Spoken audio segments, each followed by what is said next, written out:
Good evening, good day, everybody. Welcome to the newest episode of the Ask Abhijit show. I hope you're all doing very well. Um, I know there's a cricket match going on, India Pakistan, and I'm thankful to all of you, those of you who have chosen to be here. Thank you so much.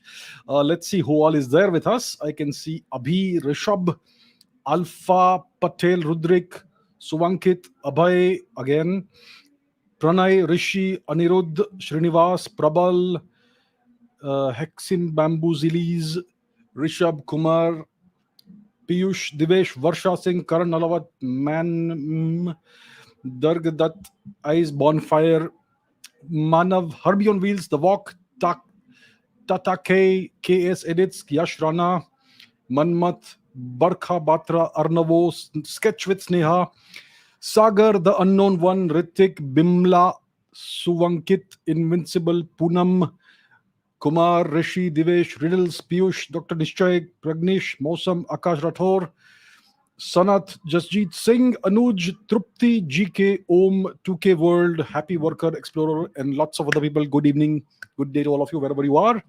Uh, First of all, before we begin, let me just tell you that on the occasion of Teachers' Day, my course, the price is decreasing starting 12 p.m. tonight, India time. It will be down to 999 for 24 hours only. So, in case you were waiting for a price drop or anything, or you're wondering whether you should buy it, if you wish to go ahead and buy it, the price will be at 999 for 24 hours, starting 12 midnight tonight, India time. So, in case you want it, go ahead and do that. Right. So let's go into the questions. Before I begin, another thing, if there's some noise in the background, please forgive me. There is the festival going on. What is it? The Maha Ganesh Utsav in India. The festivals are very intense. Everyone competes with each other to have the most intense sound levels. And it goes through any soundproofing that you can imagine or have. And I don't actually have a soundproof studio. So do forgive me if there is some noise that creeps through. All right, let's get into the questions. What are the questions for today? Today we discuss geopolitics, current affairs, history, and various other matters. Let's see what's question number one. Lakshya says, do you think the mindset of Russian women is different from the mindset of Western women? More importantly, are they traditional and family oriented like bharatiya women? In order to deepen our ties with Russia, we should start doing inter-ethnic marriages between us.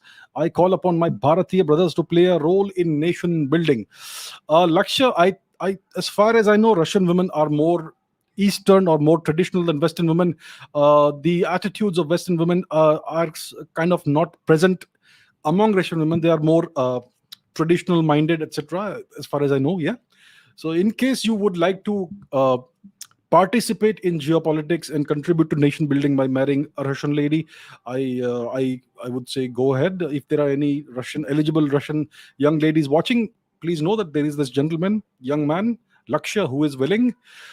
Reach out if you want, and any other Bharatiya brothers or sisters who would like to participate in this, go ahead. All right. Yes, that's one way in which every citizen can participate in nation building and forging geopolitical relations between friendly nations. Go ahead. Okay, question over. Yeah, all right. A whole lot of questions. Aditya says Indian government is removing St. George's Cross from the Navy. Looks like the government is watching my podcast. Abhinav says, I'm waiting to see your reaction on the Indian Navy flag change, which you mentioned long before. Happy. Yeah, I'm happy too. Sahas says, I distinctly remember somebody asking you about the Union Jack insignia of the Indian Navy last year. It was about the St. George's Cross. Yeah. Why we still have it when it will be changed? And now, within a year that happened, what are your thoughts and what does it mean at a geopolitical level? Is it a sign of better things to come? Edward Snowden says, it seems the Prime Minister listened to your podcast and decided to change the Indian Navy ensign. Thank you, sir. So, I think it's a great thing. I have spoken about this multiple times, if I'm not mistaken, about the colonial artifacts that are still present in our symbolism, in our insignia, navy, and many more things. It's not just about the symbolism. It's about the various practices and whatnot. The entire culture when it comes to the armed forces is very colonial, especially when it comes to the officer class. Yeah, many of the practices, traditions, and all that, they date back to the colonial times when the British were ruling India, and the Indian armed forces are a creation of the British, so many of those traditions continue because nobody wanted to mess with what was already working. The Indian armed forces, obviously, they serve the nation, and we are very much proud of that. Yeah, nobody can dare question their commitment and their patriotism. That's not ever going to be in question. The only thing is that these traditions are still continuing, and that kind of is not a good thing. Yeah, it's been more than 70, 75 years now since India got its so-called independence. Yeah, 1947, transfer of power. So isn't it high time we remove all colonial artifacts? Yes, aren't we a proud independent civilization? So what's my thought about the removing of the St. George's cross, that red cross from the navy? Great job, thank you so much. I really appreciate what the prime minister has done. I'm very grateful, incredibly grateful, that this horrific, like the prime minister said, this remnant of slavery has been finally expunged, extricated, excised from the flag of the Indian Navy. I'm so glad that happened. I'm really happy to see that. And now we have an indigenous symbol on the naval flag that dates back to the Maratha Navy. So it's a very good thing. Very good that these things are happening. Um, we need to decolonize, and like the prime minister said in the 15th of August in his address to the nation, we need to decolonize by the time the next 25 years are done, fully decolonize, completely, thoroughly, entirely. So yeah, this is a good beginning. What are the geopolitical what does it mean on a geopolitical level? It sends a message that we are now more proud of who we are. Until now, we have been kind of a slave minded nation. Yeah, it's true. People refer to the Indian slave mindedness and all. There is a significant element of truth to that. And if you remove all these symbols of oppression and slavery and colonialism, it kind of frees up people's mindset. They don't have to see that anymore. And younger kids who are born today will never see that. And that's great. So what we are signaling at a geopolitical level is that we are now out of the shadow of colonialism. In the past, if an Indian warship went to Australia, went to Singapore, went to the UK, or went anywhere in the world, they would be still flying that colonial flag, the flag which has the St. George's Cross, that is the English flag on it.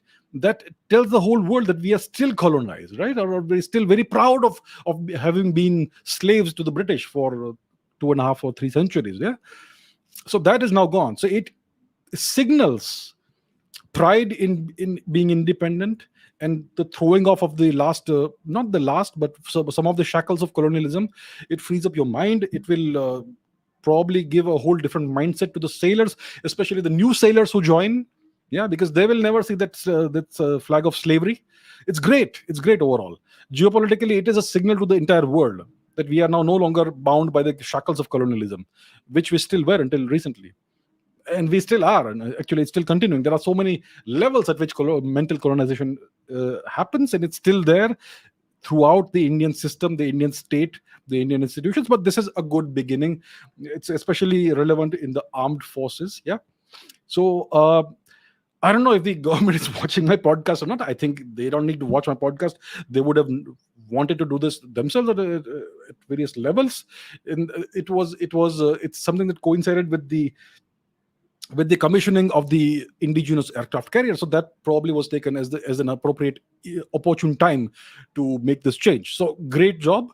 And yeah, we need to keep this going. We need to eradicate all vestiges of colonialism and slavery from our institutions, from our system, from our minds in the next 25 years. So this is a great start. Very happy to see this. Yeah. Okay, Aditi says, weren't the cholas the greatest seafarers Bharata ever witnessed in its known history? Yet, a respected Chhatrapati Shivaji is honored with the title Father of the Naval Forces. Please tell us about Bharat's naval history. Ajay says, have you seen the new Indian Navy flag? They took a symbol from the Maratha Navy, but it's not a blue water navy. Okay.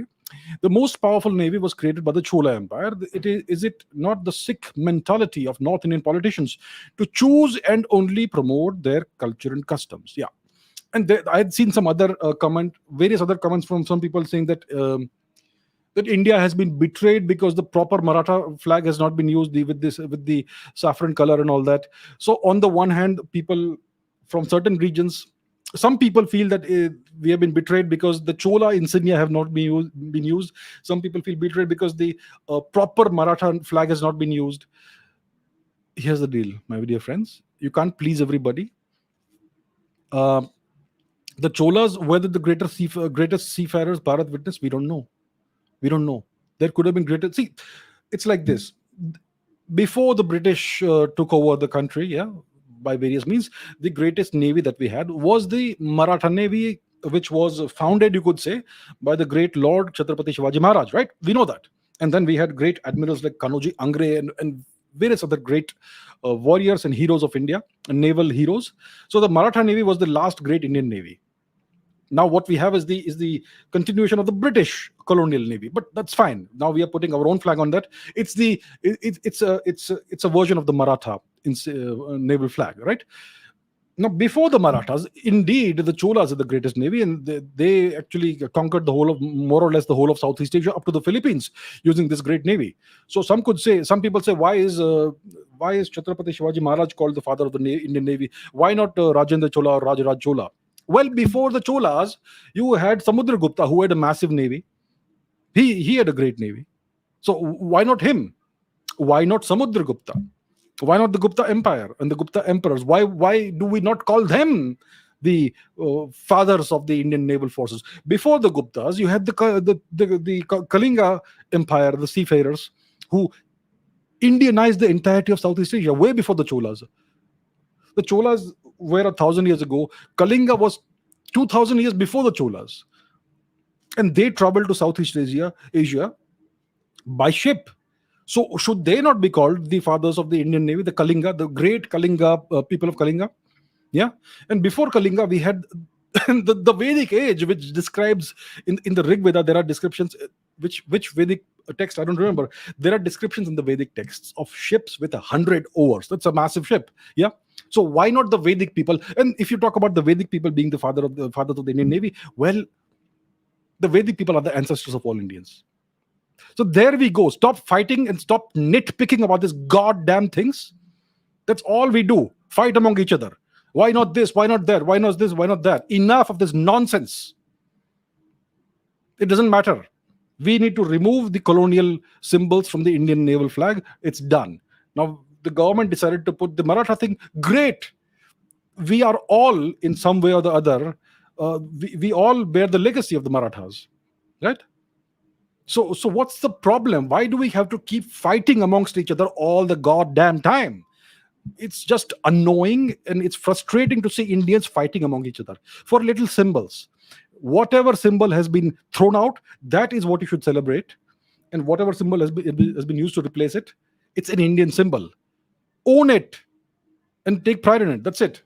Enough of this fighting.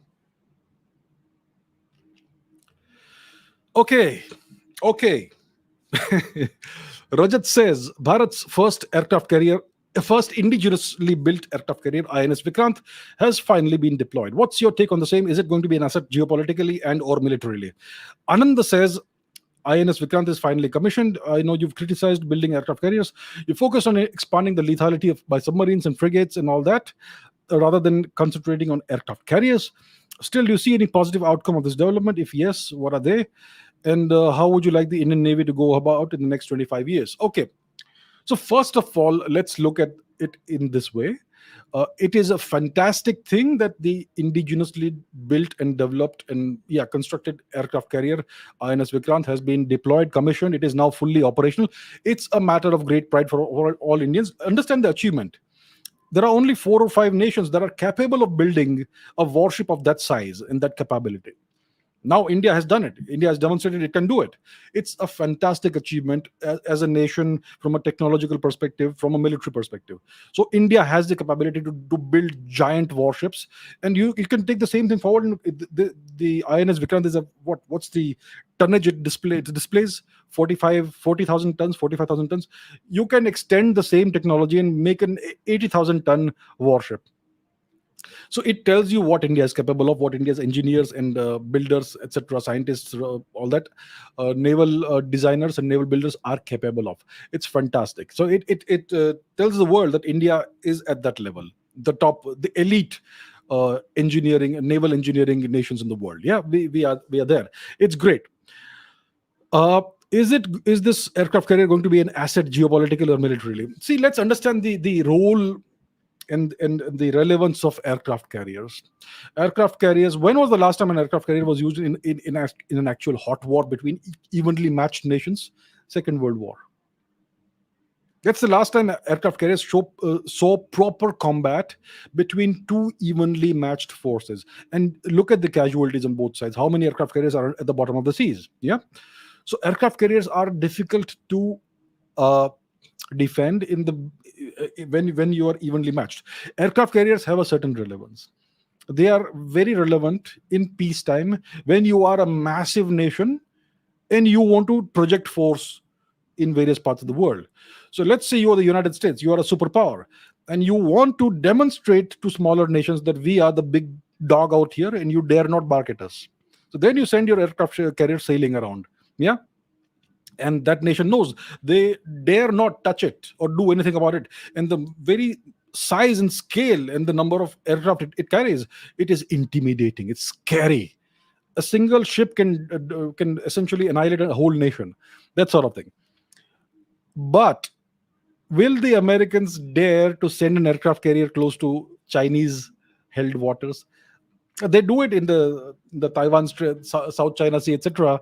But when there are military tensions, they will keep their aircraft carriers far away from there. So aircraft carriers are great as a show of force, as a show of how powerful you are, but they don't really. They are really hard to defend. There are so many different ways in the 21st century that you can take out an aircraft carrier. Yeah. So in a hot war, you actually have to hide aircraft carriers. That's how it is. So aircraft carriers, geopolitically, etc., it's good for patrolling and projecting power and things like that. You cannot really use it in a war unless you want to take a massively significant risk of losing this enormous aircraft and all the enormous warship and whatever aircraft are sitting on top of that. So I hope we are not going. So how many do we have now? We have got two aircraft carriers. The Navy wants a third one. It says, see, typically in the Navy, if you have three ships, one is going to be operational, one is going to be traveling to its deployment or from the deployment back to the port, and one will be undergoing refits. So if you have three ships, only one will be operational at a time, typically on average. So if you have 300 ships, you can understand that about 100 are currently deployed and operational. Right? That's how it is. So if you have two aircraft carriers, it's possible sometimes both will be undergoing refits or repairs or overhauling. So typically you would want three aircraft carriers, and in that case, one will be definitely deployed at all times. That's how it is. So the Navy is saying we want more. I think it's not a good idea to invest billions of dollars worth of money in building a new aircraft carrier. One more, yeah. Maybe in the future, when India crosses the $10 trillion economy mark, then most nations will be unwilling to antagonize India. That's when you can have one more aircraft carrier and project power. Right now, India needs submarines. Submarines are way more lethal. That's what the late General Bipin Rawat said. We need submarines. But yeah, well, some people in the Navy, they enjoy the prestige that an aircraft carrier gives them. Yeah. So it's also about the fact that an aircraft carrier is an extremely prestigious warship. You are the commander of an aircraft carrier. You have the highest prestige in the Indian Navy and one of the most prestigious positions in the entire Indian military. That's great. So people aspire to have that. So if you have more aircraft carriers, more people can do that. There is an element of selfishness in every individual. Understand that. But from the national interest perspective, we want the Navy to be as lethal as possible. And you want to distribute that lethality, not concentrate the lethality into large warships. Imagine that you have a massive amount of investment just in one warship. Somebody takes that out, you lost 1/3 of your Navy right there. But if you can distribute that lethality across the oceans, yeah. Let's take a look at the map to understand what I mean by distributed lethality. Yeah. Let's see. Let's take a look at the map. Where's the map? Here's the map. Come on. Bring it on. So look at the Indian Ocean region. That is the region of interest for India. From the Malacca Strait over here to the Gulf of Aden, to the Hormuz Strait, the Gulf, the Persian Gulf, and the Greater Indian Ocean region, which includes the Maldives, the Diego Garcia region, and so on and so forth. All of that is India's region of interest. The Indian strategic planners, etc., they call it India's strategic backyard. Well, you can give it any name you want, but unless you actually own it, it will not be your strategic backyard. And how do you own something? By patrolling it constantly. If you have one massive ship, can you patrol this entire region? No. But if you invest in lots of smaller vessels, smaller ships, naval vessels, missile boats, submarines, then you can have lots of different assets distributed all across this region, constantly patrolling, right? And if you're patrolling, you're visible, and everyone knows just by seeing your presence there that this belongs to you. There are so many Indians out here, which means this is Indian territory, or India. This is India's backyard. But if there's only two or three ships in the entire region, then well, no one cares. They will not consider this to be India's backyard, and they will be emboldened and encouraged to encroach into these regions, like the Chinese are doing. So what India needs is numbers, quantity. Quantity has a quality of its own. That's what Joseph Stalin said. He was right. We need quantity with quality. First, build quantity. We need lots of submarines. I say we need at least 60, 70, or maybe 100 submarines. Why not? Get cheap submarines. Build cheap submarines. A submarine does not need to cost $500 million or $1 billion. You can get $100 million submarines, and I'll speak about this again. Yeah. And some people say it's not possible to have a submarine of at $100 million. What are you people smoking? You people know nothing. Thoda research karne ka, right? So here it is. This is a massive region. We need numbers. We need quantity. We need to patrol this entire region in large numbers, 24/7. Imagine you are a policeman, and your job is to keep the peace in your neighborhood. You can keep the peace only if you have 5 or 6 different police cars patrolling it 24/7. But if there's no police car visible there, then the criminals will be emboldened, right? Imagine there's a city in which there is no police patrolling at all. Well, then crime will rise. But if you have lots of police patrolling 24/7, very visible, then crime will go down, obviously. Similarly, in the Indian Ocean region, if there are lots of Indian warships always visible, then automatically it becomes your strategic backyard, and your enemies, whoever they are, your adversaries, will be scared to come out in numbers, or even they will want to come out very, very, very silently and stealthily. They will not be emboldened to just make an appearance and push people around like the Chinese are doing right now. So India needs numbers. In the next 25 years, India needs to build numbers, lots of different kinds of warships, not just one class. Destroyers, corvettes, submarines especially. The submarine is the most effective 21st century naval warship. It's not visible. It's very hard to detect. It can stay deep underwater. It can attack at will. It can launch cruise missiles, ballistic missiles, torpedoes. It can take out warships. It can take out cities. It can take out ports. It can even launch nukes. It can do everything, and it's very well hidden and camouflaged. It takes very good technology to be able to detect and track submarines. Only a few nations can do that. So India needs to invest in submarines and also on surface vessels, not aircraft carriers. For the price of one aircraft carrier, you can have I don't know, 100 missile boats. Missile boats are so cheap, disposable, and they can be so deadly. Look at the last engagement India had with Pakistan. What is it, 1971? The Karachi harbor. India took out the Karachi harbor using missile boats, cheap missile boats. That is the kind of distributed lethality we are talking about. As cost efficient as possible, as numerous as possible, and as deadly as possible. Distributed over a wide surface area of the ocean. That's what India needs to do. You build aircraft carriers, you're gonna pour in so many of your funds right into just one warship. Yeah, we already have unsinkable aircraft carriers. Let me demonstrate what those are. What are the unsinkable aircraft carriers? The entire Andaman archipelago, each of these islands can be an unsinkable aircraft carrier. You can make air force bases here. You cannot sink these islands. Similarly, in the Lakshadweep Islands, you have more unsinkable aircraft carriers. You build some naval bases, air force bases there. You may have to do a little bit of reclaiming of the sea, constructing, extending the islands like the Chinese have been doing. Sure, why not? Do that. So that is what India needs to do. We already have unsinkable aircraft carrier. Why do we need to invest billions of dollars on these massive warships? use that money to create actual distributed lethality, right? So that's what I would say. That's where India needs to go in the next 25 years. I hope it happens. And yeah. Okay, Aman Raj says, Jahind, sir. We now know that the lift of the INS Vikrant cannot fit the Rafale, so we will have to forcefully fly by the F-18. Why was this not considered while designing it? Was it a short-sightedness? The INS Vikrant has two lifts, elevators for. So, let's take a look at what this warship looks like. INS Vikrant. Let us put that on the screen so that we can understand what we are discussing over here.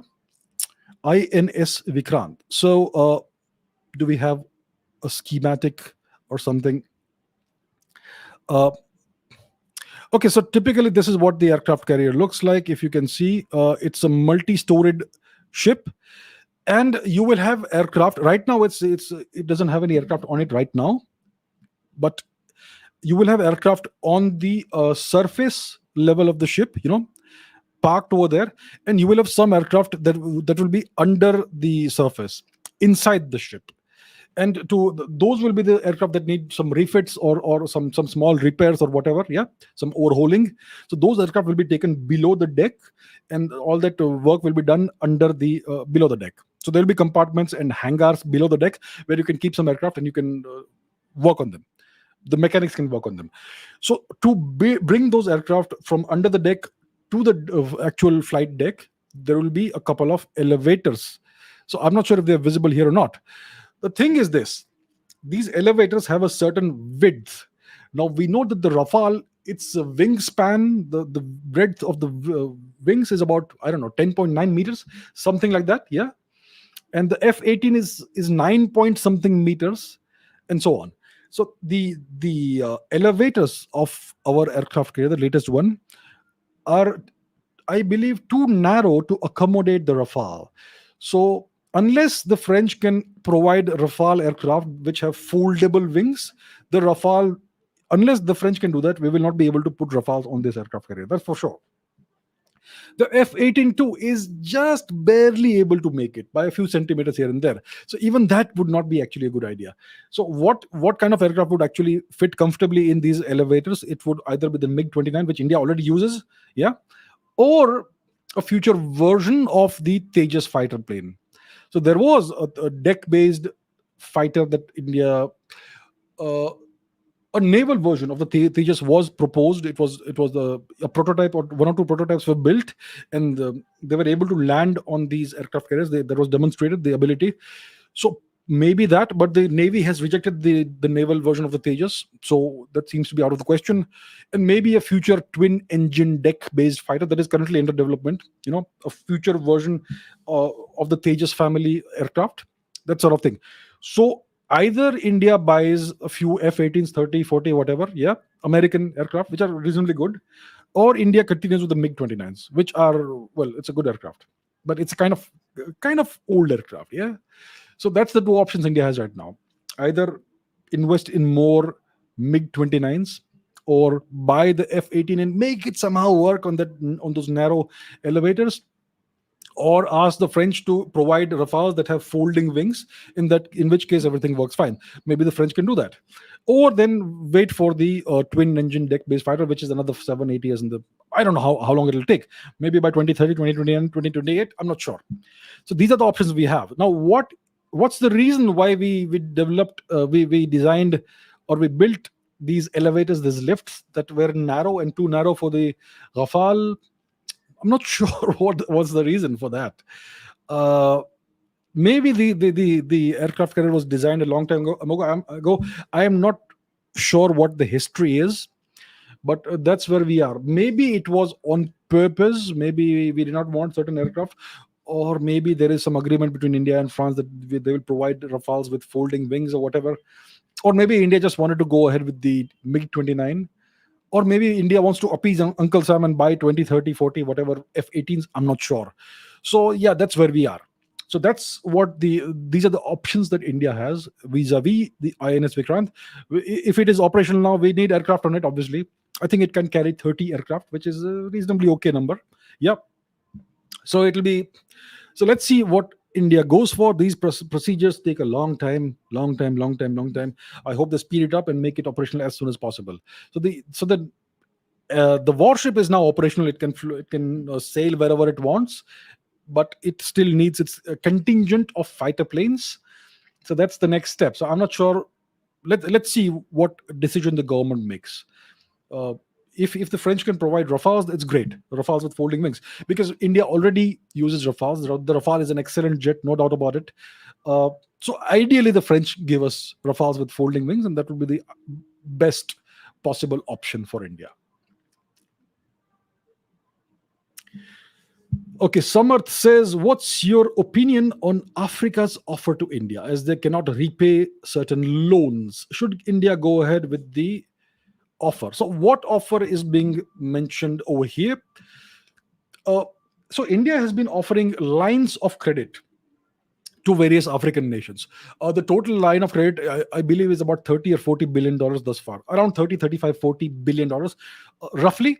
Yeah, the actual number may be closer to 30 billion dollars, somewhere in that ballpark figure. So it's not one nation, it's multiple nations that India has offered credit lines to. So what is a line of credit? We need to first understand that there is a difference between a loan and a line of credit. What the Chinese do is they offer loans with very harsh repayment requirements.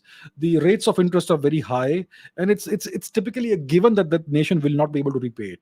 But what the Chinese do is that they also bribe the various dictators, who run these nations. So the dictator gets a nice hefty paycheck straight away, lump sum, maybe a few $1 million here and there, and that makes them happy. And then they sign the agreement, and then the nation has to eventually find a way of repaying the the debt, or the nation has to give off parts of its actual sovereign assets to China. That is the standard debt trap that the Chinese use in order to colonize Africa. Now India doesn't do that. India offers lines of credit. What is a line of credit? It's like having a credit card. You let's say you have a credit card with hypothetically 1 lakh credit limit. So you have a credit card which you can use up to a limit of 1 lakh rupees, let's say, right? Now you can choose to never use it, your choice, or you can choose to make a purchase worth 10,000 rupees. So 90% of your credit limit is still empty. So you've taken a loan essentially from the credit card company for 10,000 rupees, and then you have to repay it within a certain, whatever the conditions are, right? There will be a certain rate, interest rate, in a certain time period within which you have to repay it. And you can I think you can choose to pay a certain amount of it every month, something like that, right? So it's a very flexible arrangement. So you can choose to never use it, you can choose to spend only some part of it and use only some part of the credit limit, or you can choose to use the credit limit to the maximum. It's your choice entirely. It's a very flexible arrangement. So a line of credit is just like that. So India, let's say India offers a certain African nation a $1 billion line of credit. So the African nation can use it, and there are certain terms and conditions on it. The Typically the term that India gives to the African nations is that if they use the line of credit for whatever amount of money, they need to purchase whatever goods, material, services they are purchasing with this credit from Indian companies. So that benefits India in that way. But the interest rates typically on these lines of credit that India offers are low, nowhere close to what the Chinese do. So these are very generous uh, terms that India offers. It is in no way predatory in nature, very low interest rates and very flexible arrangements. And often India has even forgiven certain debts if they are not too high. It's happened in the past that India has forgiven certain debts because the African nation, whatever it was, is not in a good condition, and that sort of thing. So India, because of this arrangement, what India is offering, India has a very high amount of goodwill in the African nations. Yeah. And they do realize that taking loans or these lines of credit from India is way better than going for China, for Chinese investments, because that is going to you're going to end up selling your nation's sovereignty piece by piece to the Chinese. So now what's happened is that certain African nations are in a position where they can't quite pay back the loans or whatever they've taken in credit. So what they have offered is they have opened up their lithium lithium mines to Indian companies and investments. So they will pay back in terms of lithium ore, or actual lithium from their mines. So that is the offer. That, sir, I'm not sure. I don't think it's been disclosed which African nations have made this offer, but it's more than one. And these, I think we can find out which African nations are rich in lithium. Yeah, but they have made this offer to India that we are unable to pay back the cash. So why don't you take repayments of whatever we have borrowed from you in terms of lithium ore or actual lithium. So they are opening up their lithium mines to Indian companies to come and invest there, and the Indian companies then can then take back the lithium based on whatever rate it is and all, so that and that will be considered to be repayment of the debt. So I think it's a very good offer they have made. They have in no way been forced to make the offer. It was their choice. Yeah, the Indian, like I said, the lines of credit are very generous and not uh, predatory at all. So these African nations have offered lithium to India in exchange for what they owe India in terms of what they've borrowed. I think it's a very good thing for India, and India should make use of this opportunity and build these investments in African nations, have Indian companies work in the mines and invest in the mines and maybe develop the mines further. And India can take back some lithium, and we can use that as a repayment. And that can be an ongoing arrangement. Even after the debt is repaid, we can purchase lithium from these African nations if India builds the mining infrastructure further, develops it further, and all that. So I think it's a win-win situation for these African nations, for India as well, because lithium is one of the things that's very much in demand. All the new electric vehicle technology and all that, it depends on lithium ion batteries. Yes, your cell phone typically uses a lithium ion battery. The Tesla electric vehicles, they use lithium ion batteries. Your laptops have lithium ion batteries. Lithium is a very big deal these days. Yeah, and some of these African nations are very rich in lithium, so it's great for India. So this is something they have done of their own volition. They have not been coerced into doing this. They have not been arm twisted into making this offer. I think it's a very good offer. We need to work out the terms with them, and I think India should go ahead with that. It's a very good arrangement, and it's a win-win for both sides. So overall, a very positive and good development. Okay, Harsh says Bharat recorded the quarter growing rate. Okay, the first quarter of 2022, the GDP of India grew at 13.5%. But then there are some articles in various publications that are say that it's disappointing or whatever. Why is that so? Okay, so yeah, uh, the past 2 years were kind of bad years globally for all economies. Lots of economies actually shrank. India's economy also shrank in 2020, I believe, to a significant percentage. Yeah, because of the COVID incident, the COVID pandemic, the lockdowns that ensued, all the businesses went down globally, and India also suffered from that. Yeah. Now in 2022, in the first quarter, the economy has grown at 13.5% in the first quarter. That's the figures that have been put out. So India's economy has again started expanding. It has already gone ahead of its 2020 mark, and India's economy overall has now surpassed the overall economy of the UK. So India is now the fifth largest economy in the world. The UK is number 6. Before that, India was number 6, UK was number 5. So India's economy is again growing very well, 13.5 in the first quarter. That is very, very encouraging. Uh, and if we can sustain this sort of growth, even 10%, even 8% plus growth for the next 20 years, India is going to be a really massive economy in 20 years, in just one generation's time. Yeah. So I think it's very good. And the Indian government did not heed the advice of all the Western economists and Indian-born Western economists like Abhijit Banerjee, Amartya Sen, and the incredible Mr. Raghuram Rajan, who were making certain recommendations to India, yeah, as to how India should proceed with its economy during the lockdown, during the pandemic. India did not do that. India was fiscally very prudent, and now you're seeing all the Western economies which did those things, they are kind of in the doldrums. They are seeing negative growth. They are witnessing recession, and they are witnessing shocking rates of inflation. India is going through none of that. India is doing very well. So the Indian government, the prime minister, the finance minister, etc., they did the right thing in there was a slowdown of the economy that was inevitable, but now India is surging ahead. 13.5% growth is incredible, very very encouraging, very positive thing for India.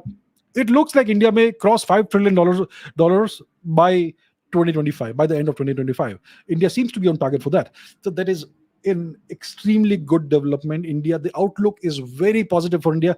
India is one of the few nations in the world right now that can be optimistic about the future, the long term future, right? India has a young population, India has a booming economy, there is so much infrastructure development needed in India, so much growth potential in India.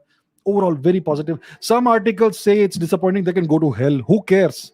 It's the same old tired people who keep on harumping about everything that happens in India. If something goes wrong, they will shout it they will tom it from the tops of the mountains. If something is good, they will try to portray it as something disappointing. Ignore those people. We know who the usual suspects are. We know what the publications are. Ignore those people. Look at the numbers. Don't look at people's opinions.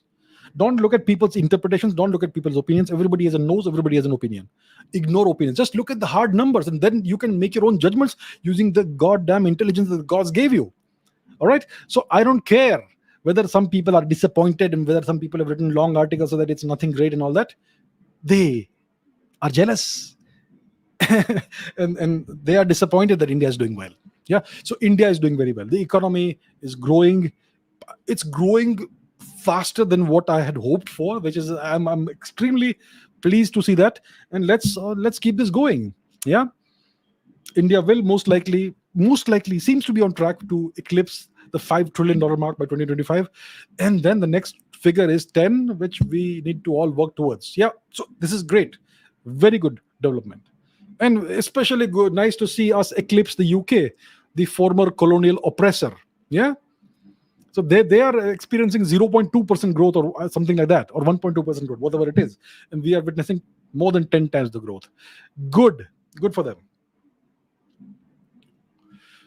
Okay, Shashikant says, what is your take on India participating in a Vostok land drill, but not part of the sea drill? Is India doing the right thing according to you? Okay, so what is the Vostok thing? So Russia has these military exercises that take place every year. So there is the Zapad exercise. Zapad, the word Zapad means west in Russian. There is the Zapad exercise which happened last year, 2021, Zapad 21. This year we have the Vostok 22.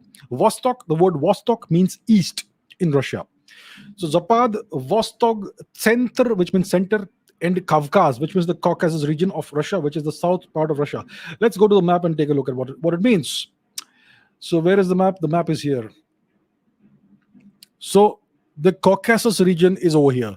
The Black Sea, Caspian Sea region, and the landmass between that is the Caucasus region.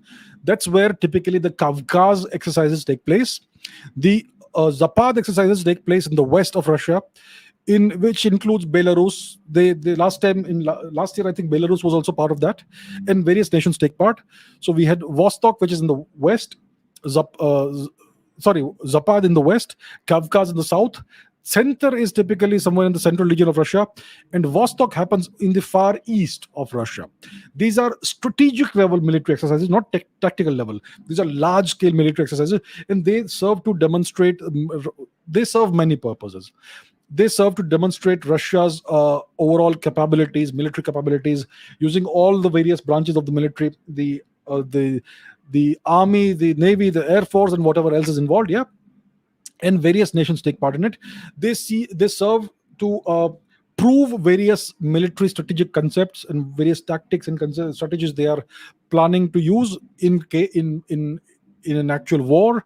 And it has all these multiple purposes, and many nations, especially nations that are friendly with Russia, participate in this exercise. So this year we have the Vostok 22 exercises, which are happening in the far east, somewhere here, of Russia. So India is participating in it. Even the Chinese, I believe, are participating in this. And India is participating in the land-based exercises, not the sea-based exercises. So like I said, there is Army, Navy, Air Force, all of that is involved. So there will be some component of this happening at sea, some of it on land, and so on and so forth. So India is participating in the land-based portion of the Vostok exercises. So, well, It's good. India doesn't have to participate in everything, and obviously there is the pressure from the US. The Americans are obviously not happy that India is participating at all. So what's the point of all this? So first of all, it serves to demonstrate to the Russians that we are very much friendly with you, and we consider you to be a friendly nation, and we trust you enough to participate in joint exercises with you. Yeah, it's a signal to Russia. India and Russia always have had very good relations, very warm relations, and not fake warm relations out of political expedience, geopolitical expedience, but actually very warm people to people relations dating back 70 plus years, even longer than that. So India and Russia, there is a significant element of trust, which is rare in geopolitics. So India is participating, and this is the signaling that's going to Russia, that we trust you, and we are a friendly nation, and we consider you to be our friends, and that sort of thing. To the US, it sends a message that we may be working with you, but we will always look out for our own interests. You may not like the fact that we are doing these exercises with Russia, but we're going to go ahead and do it. So deal with it. That is the message India is sending to the US. India is sending a message to the Chinese that you may be currently on good terms with Russia, but we are also here. We are also part of this, and you can't do a thing about that. That's the messaging to China. Now, if India is not participating in the entire spectrum of exercises, it's also a small concession to the US that we will participate, but we will not take part in everything. So India is playing the multipolar game. India is saying we will engage with multiple people, with multiple powers, and we will look out for our own interests. So the Americans, they don't like it. That's their problem. But we will also give a small concession to the US, and not by not participating in the sea-based exercises and that sort of thing. Yeah. So that's the kind of messaging and signaling India is doing to multiple nations. It is the multipolar game, but at the end of the day, India is going to look out for its own national interest, and that is what everybody needs to keep in mind. That is the biggest message that's going out to everybody. So that's what's happening over here. Okay, Udit says, what are your thoughts on the last president of the USSR, Mikhail Gorbachev? Was he someone who genuinely cared about the welfare of his people, such that he willingly accepted Western values? Or was he a Western stooge who crumbled the USSR deliberately and allowed American MNCs into his country for his own gain? Aryan says, what do you think of Mikhail Gorbachev? Is he really the greatest peacekeeper as claimed by the West? And if the Soviet Union had not collapsed, should the world have been more in order now? If you want to see where Mikhail Gorbachev stood, yeah, just see who praised him the most when he died. Who praised him the most when he died? It is the West that praised him the most when he died. Was there any praise forthcoming from the former USSR? I don't think there was any praise forthcoming from there. So it shows you that the people of the former USSR, the people of Russia, etc., they do not hold Mr. Gorbachev in very high regard. The truth is that they regard him as a sellout and a Western stooge, as a traitor, essentially, to their own people. What did Mr. Gorbachev do? He presided over the end stage weakening of the USSR. He did this perestroika and glasnost reforms, in which essentially it was self-criticism, admission that the Russian regime, the Russian system is not good, and the Western system is better, actually. That sort of admission. So that caused a further ideological weakening of the USSR. And then he presided over the actual dissolution, the breakup of the USSR. Eventually, the USSR became so weak that various republics, the Central Asian republics, etc., they seceded. They declared their independence, and there was nothing the USSR was willing to do about it. In the past, if anybody dared say a word about it, there would be tanks the next day in that region. Tanks, military tanks. That's happened. So, there is an element of force when it comes to geopolitics, when it comes to holding a nation together. Yeah. And Mr. Gorbachev presided over, and he essentially ensured that the USSR breaks up, it fragments. And so, yeah, you could consider him to be a Western stooge. The Russians certainly considered him to be a Western stooge. Yeah. And whatever he did ended up destroying the Soviet nation and the Russian economy. After him, it was this very mediocre person called Mr. Yeltsin who came to power. And Mr. Yeltsin came to power because of all the deeds that Mr. Gorbachev himself did. Mr. Gorbachev set the stage for someone like Yeltsin to come to power. Mr. Yeltsin was even more of a Western stooge. He deliberately and systematically destroyed Russia's economy. Systematically destroyed everything the USSR had built up over 70, whatever, 50, 60, 70 years, whatever. Yep. So that's what happened. Uh, if he was the greatest peacekeeper, no, he was not a peacekeeper. I mean, he handed everything over to the West. That's what it did. So that's why the West loves him very much. Mr. Gorbachev's greatest legacy is that Pizza Hut ad.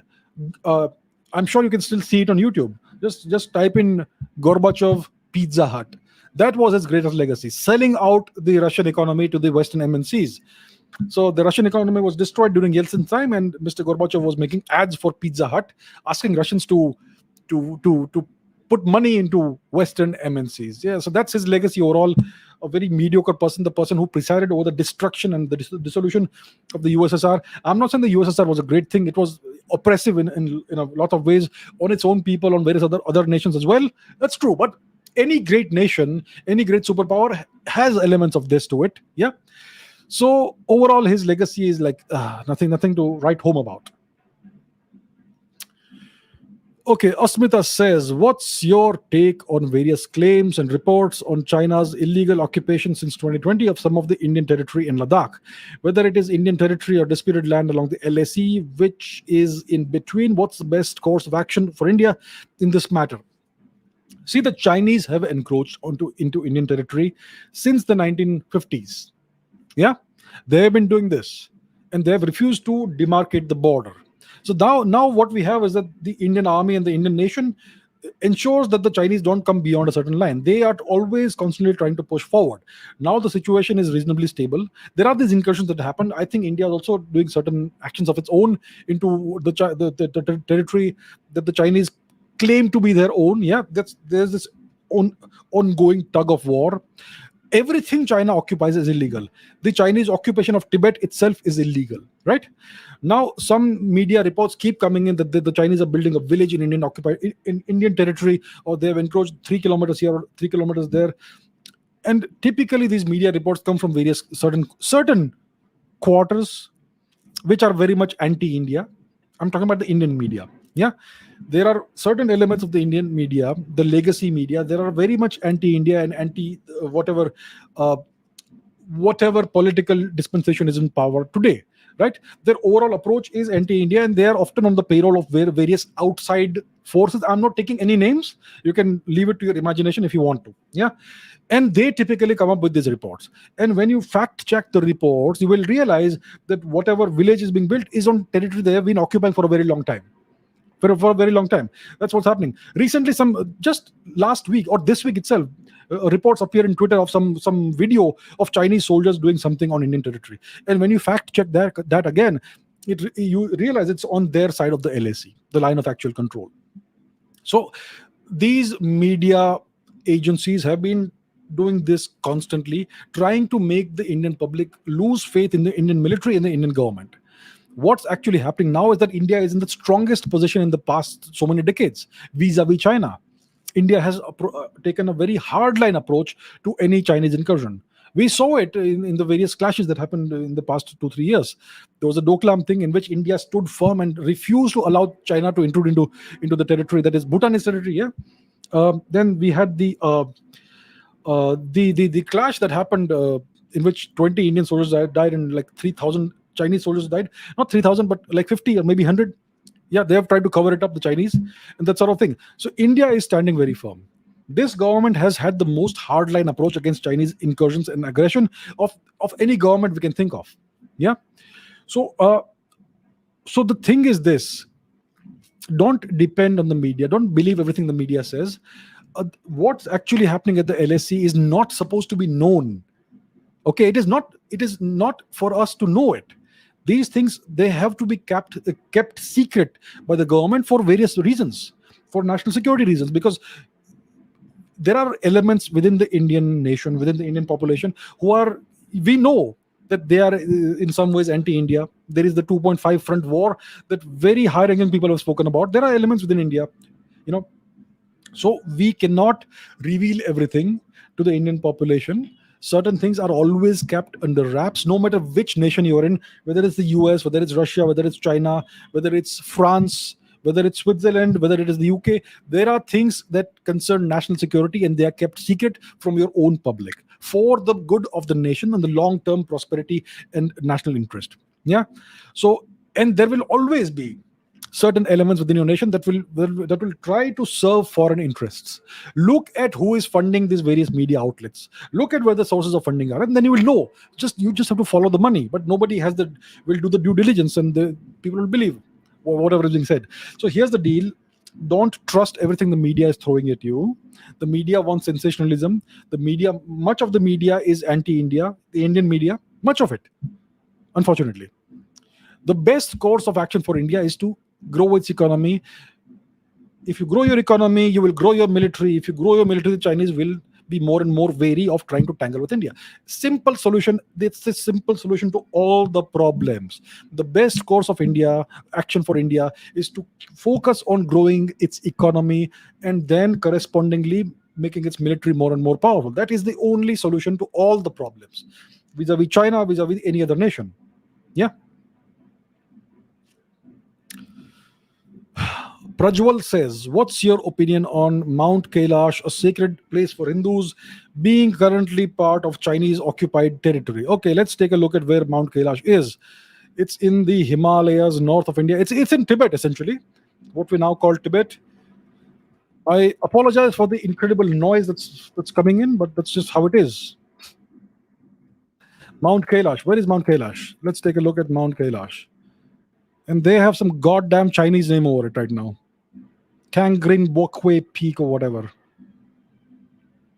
So it's over here, right? So it is Mount Kailash, but Google is now giving it a Chinese name, right? Google is banned in China, but Google gives it a Chinese name. Can you believe it? So that makes you question what Google is actually doing. And if you remember, Google's boss is an Indian. Funny things going on. So Mount Kailash is over here. Yeah, it is in Tibet, Chinese occupied Tibet.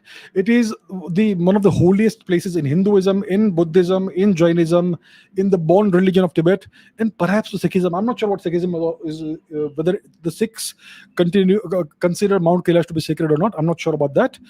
But certainly in Hinduism, Buddhism, Jainism, which is all the dharmic umbrella. Yeah.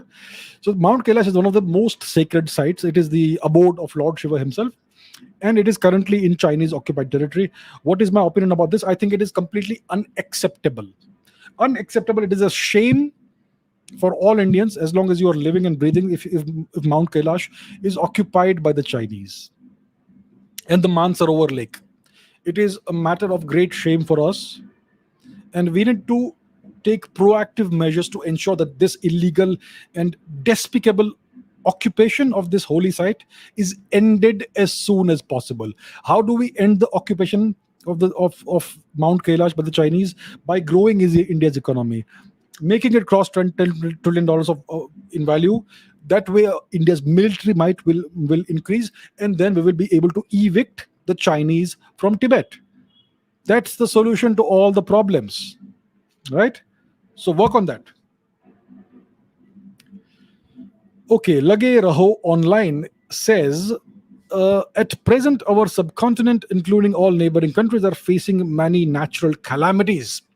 Despite criticism of the dedicated voters, Shri Modi ji is showing compassion, verbal and materialistic, towards all nations, even to enemy nations.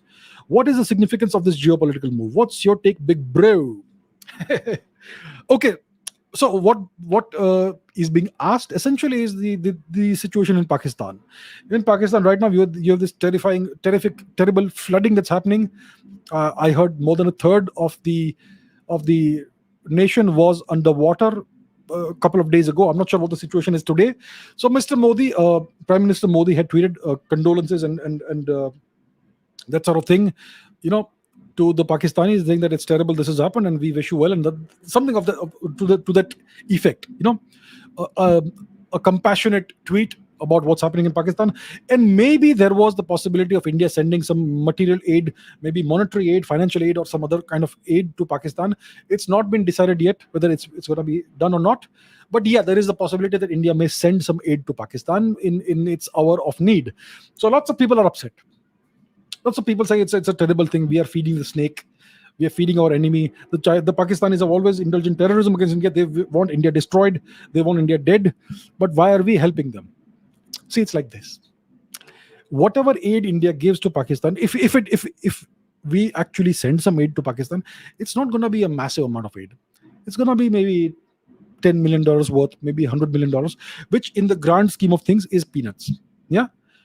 Now it's like this: when you have an enemy that you want to beat up in the future, and maybe you want to dismantle the enemy completely. Yeah, you want to annihilate the enemy in the future. So there's this guy, this bad guy. You're planning, you have a plan in your mind. You're gonna beat him up and you're gonna dismantle him in the future. What you should do right now is appear to be very compassionate to him. Yeah, offer aid, say nice things, so that in the future, if there is a fight between you and him, people will remember that all of this, that you have always been nice. See, before the Balakot thing happened, Prime Minister Modi made it a point to actually visit the Pakistani Prime Minister's house once, right? An unscheduled stop to into Pakistan. He met Mr. Sharif. He even went to Mr. Sharif's granddaughter's wedding, and he blessed the girl and her husband and that sort of thing. So it was a very nice, compassionate, peaceful gesture. So when you do all this, you demonstrate to the world that you are trying for peace. And then in the future, when there is a fight or war, you can always say that we tried our best. We tried our best, so don't blame us. Right? So if today India gives some aid to Pakistan and some nice tweets are forthcoming, why are you getting upset about it? In the future, we will deal with them as they need to be dealt with. It's coming. I have always said this, I'll say it again: Pakistan is a temporary nation. Why do I say Pakistan is a temporary nation? Because it's going to be dismantled. I wish the people of Pakistan all the best. I have nothing against them. I wish them all the best. I wish them happiness and prosperity to them and their children. But the nation of Pakistan is an evil terrorist nation. It will be dismantled by the Indian state. It's coming. It's not far. So when you are planning that sort of thing, it is nice to make all these gestures, yeah, so that the world, the media will always have to make a point of saying it, that India has always tried for peace, and India has made all these various gestures. India even gave aid to the Pakistanis in the time of need, but see how the Pakistanis are behaving. So that's how it is. That is the geopolitical significance of these moves. All right. So don't get upset about these. These are small gestures. They don't cost much to India. All right. Okay. Peking Owl says, sorry to say, Abhijit, you're completely wrong. There are no submarines in the world that cost $100 million. Each sub at least costs $700+ million. Submarines are expensive as well. Abhijit, you're completely mistaken and completely misguided and wrong. Though I completely agree with him that aircraft carriers are obsolete. This was a naval exercise between the US Navy and Sweden. There was a naval exercise between the US Navy and Sweden. The Swedish Navy actually sunk a nuclear aircraft carrier with a cheap diesel electric submarine, bypassing the whole carrier strike group. This was a naval exercise, not a war. It was not an actual sinking. It was a fake sinking. Let me show you what we're talking about. There is this article, okay, in one of the very prominent American publications, the National Interest. Let's read out from this. Sweden's super stealth submarines are so lethal, they sank a US aircraft carrier. Sank in quotes. What does it mean? So this article is from 2016, November 2016, 6 years ago, less than 6 years ago, 5.5 years ago. In 2005, the USS Ronald Reagan, a newly constructed $6.2 billion aircraft carrier, sank after being hit by multiple torpedoes. Fortunately, this did not happen in actual combat. It was simulated as part of a war game, pitting a carrier task force, including numerous anti-submarine escorts, against HSMS Gotland, a Swedish submarine, a small Swedish diesel-powered submarine displacing 1,600 tons. Yet, despite making numerous attack runs on the Reagan, the Gotland was never detected. This outcome was replicated time and time again over 2 years of war games, with opposing destroyers and nuclear attack submarines succumbing to the stealthy Swedish submarine. Naval analyst Norman Polmar said the Gotland ran rings around the American carrier task force, and so on and so forth. The US specialists, anti-submarine specialists, were demoralized by the experience, right? So, how was the Gotland able to evade the Reagan's elaborate anti submarine defenses involving multiple ships and aircraft employing a multitude of sensors? And even more importantly, how was a relatively cheap submarine costing around $100 million, roughly the cost of a single F-35, able to accomplish that? Okay, so that's what the article says. So there you have it. This submarine cost $100 million. $100 million in 2016. Maybe it costs $120 million today, 6 years down the line, considering inflation. It's a possibility.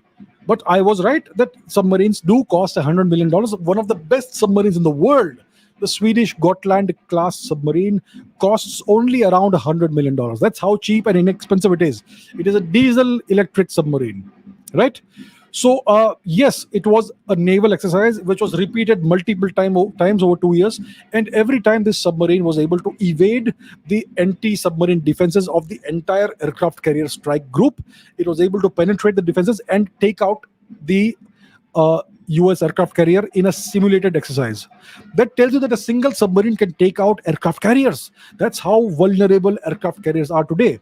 And that also tells you that I was right, that a submarine can indeed cost just $100 million, the same price as an American F-35 fighter plane, which is the point which I was always making. Why doesn't India invest in cheap submarines, in cheap, inexpensive submarines? Why can't India do that? An aircraft carrier costs at least $5 billion. You can have 50 submarines for that price, and see how lethal good submarines are. So that's why India needs to invest in good submarines. Maybe India should buy the Swedish submarine company which produces the Gotland class submarines, and that sort of thing. I apologize for the noise. I can't hear myself. That's how it is. Anyway. Okay, Shodhit Goel says, I guess the government has listened to the advices and they've tasked Cochin Shipyard Limited to construct 16 attack boats, which will be equivalent to stealth frigates. These boats will be capable of carrying at least 4 to 6 cruise missiles each with a mounted gun system. I am so very satisfied by the Navy's design bureau. Yeah, I think it's a good thing. I don't know if they've listened to me or not, but yeah, there are 16 attack boats. I think these are anti-submarine warfare ships, light, smallish ships that are being built. You can call them attack boats or anti-submarine warfare cruisers or whatever, stealth frigates or whatever. 16 of them are being built, and I think they will be all operational or at least constructed by 2026. It's a very good move. Like I always keep saying, we need numbers. Quantity has a quality of its own, and this is a very, very good and important step in that direction. Yes. So yes, 16 warships are being built, and it's a very good thing. I am also very happy and satisfied to see this. And these will be, but they will. I'm sure they will carry cruise missiles, maybe the BrahMos missile, and they will also have anti-submarine capabilities, which means they will be submarine killers by design. So that's a great thing. So this is a very positive step. It's a positive step in the right direction. We need a lot more of that. We need more submarines as well. So yeah, good. We are seeing some good things happening. Okay, Raghav Bharadwaj says, what do you make of the current state of the Indian Air Force? With the MiGs, Mirages, Jaguars close to being phased out, don't you think we are not too concerned about it as much as we should be? There has been no significant update, and so on and so forth, A long story. Please make the questions shorter, please. I really request you. What's the question? What's the state of the Air Force? Okay, what is the current state of the Air Force? The Indian Air Force is not where it should be. We need a lot more planes. We have 28, 29 squadrons that are operational right now. The sanctioned state, the number is we need at least 10, 12 squadrons more. I think we need 40 plus squadrons. The more planes you have, the better you are as an Air Force. I don't mind India having a 1,000 fighter plane Air Force. What's wrong with that? The more you have, the better off you are. The Chinese, look at the strength of their Air Force. They have well in excess of 1,000 fighter planes. Some of them may be older, some of them may be close to being obsolete, but they have the numbers. They can deploy them when needed. The more aircraft you have, the better you are as a nation, as an Air Force. So I think India needs to stop going for lots of different kinds of aircraft. We have, like is said over here, the Jaguars, the Mirages, the Tejas, the Rafale, and whatnot. So I think we need to, if we MiGs also MiG 21s and so on. So I think we need more aircraft as a stopgap measure. We can perhaps buy more Rafales because we are already operating close to 36 Rafales. We will have 36 very soon. We should perhaps go in for 36 more, maybe 100 more if required, if we can make them fit on the aircraft carrier. Yeah. So I think if we do purchase more foreign aircraft, there is this MRFA tender about purchasing foreign aircraft. If we go for that, we should do it quickly. We should acquire more Rafales, not the F-16, not anything else, just the Rafales, because we already operate that. If we have too many different aircraft, we need to have lots of different supply chains for spare parts and all. It's a logistical nightmare. So go for more Rafales, maybe 36 more, maybe 100 more, whatever makes sense. In the meanwhile, develop the Indian indigenous aircraft, the Tejas Mark II, the AMCA, advanced medium fighter aircraft, and whatever else. So that's what needs to happen, and I hope we are in good shape by 2030.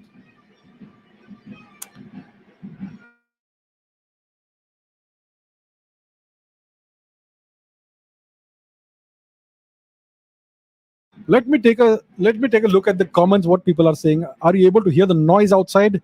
I mean, the thickest of walls are defeated by this noise. Okay, what do we have? There's nothing much about the noise. All right. Let's go back. Yes, Ganpati Baba Moria, Har Bar Mahadev. Yeah, so that's what I'm enjoying right now. Yes. Okay, going back to the question, Man Vashishta says, "What are your views on Neville Chamberlain? Do you think he was the person who tried until the end to prevent the Second World War, or was he weak as he gave Hitler the impression of non-aggression while he was out annexing countries like Austria and Czechoslovakia?" Neville Chamberlain was one of the one. See, one can see his entire career and his actions in hindsight now. Yeah, he turned out to be one of the weaker UK prime ministers. You could say that he sold out to Hitler. He appeased Hitler when the time called for strong measures, resolute measures. He indulged in appeasement against Adolf Hitler. In 1938, the Nazis were threatening to invade the Sudetenland region of what is now Czechoslovakia. It was once part of the Austro-Hungarian Empire. Then it was part of this new nation of Czechoslovakia, which was born after the end of the First World War, right? So the German majority region called Sudetenland was part of Czechoslovakia, and Hitler said that it should be part of Germany, and he was threatening to invade Czechoslovakia and take over the Sudetenland. And then there was this entire threat of war again in Europe. So this guy, Neville Chamberlain, the Prime Minister of the UK, he made, I think, 3 trips to Germany to negotiate with Adolf Hitler and try to preclude the possibility of war. And at the end of the third trip, he came back to London. He was met on the airport tarmac by journalists, and he was brandishing this piece of paper, saying that, "See, I have Hitler's signature. He will not go to war." And there was a big concession that was made to the Germans that Sudetenland would go back to Germany. That sort of thing. So at the end of the day, he was not able to prevent war because the next year Germany invaded anyway. They invaded Czechoslovakia. They invaded half of Poland. The Soviets took the other half of Poland, and that all led to the Second World War. So if his intention was to stop a war from happening, he failed completely, and he made his country look very weak and docile. And he essentially was seen as somebody who tried his best to appease Adolf Hitler. And at the end of the day, none of that bore any fruit. So that's the truth about Neville Chamberlain, whether we like it or not. Okay, I'm not sure if you can continue like this. It's way too noisy.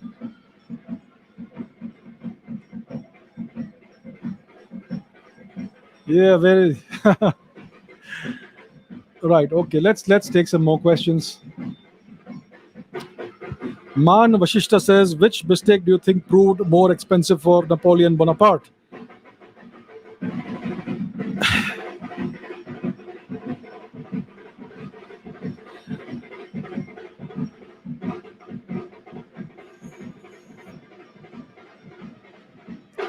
Okay, let's just continue.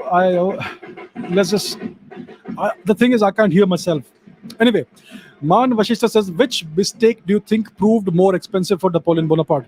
Firstly, invading the Russian Empire, which resulted in the loss of approximately 600,000 soldiers, or removing the Spanish royal dynasty and placing his own brother as the ruler of Spain, which eventually led to the Peninsular War, a kind of guerrilla war which resulted in thousands of deaths of French soldiers. In my opinion, the mistake which was the worst mistake, was the attempt to invade Russia. So Napoleon attempted to invade Russia. He actually was able to capture Moscow, but it was a victory that gave him nothing, because the Russians deliberately withdrew from Moscow, but not after burning the city down. The Russians burned the city down, the city of Moscow, and then they left the city and they said, "Okay, Napoleon, go ahead, enjoy your victory in a burnt out city." So Napoleon, I think he spent a month or so in Moscow, not enjoying it at all, because he had got nothing. The Russians kept on withdrawing from the French. They adopted a scorched earth policy, destroying all the farmland, destroying all the villages, so that the French could gain nothing. See, when you are invading a territory, you have to live off the land. You have to get your resources, your food stuff, everything from the land you're invading and conquering. And if you can't do that, you lose. It doesn't work. So yeah, that's what happened. And at the end of the day, the French, it was a huge disaster for the French, especially because of the onset of the Russian winter, which claimed, I don't know, hundreds of thousands of French soldiers. At the end, it was a disaster, and it precipitated the decline of Napoleon as a ruler, and it led to his eventual defeat. Yeah. Okay, so that's where we are. I think I'm going to have to stop this because it's just too noisy. I can't even hear myself. So we're going to stop this here a little prematurely, but it's just too noisy over here. So, yeah, I have many more questions, but I don't think I can take them. I can't hear my own voice. Should I take more questions? Do you want me to take? I think I'll stop here now. All right, we're going to end it here. Thank you very much, all. And next week, I hope there will be no such noise. So until next week, take care. Thank you, and bye.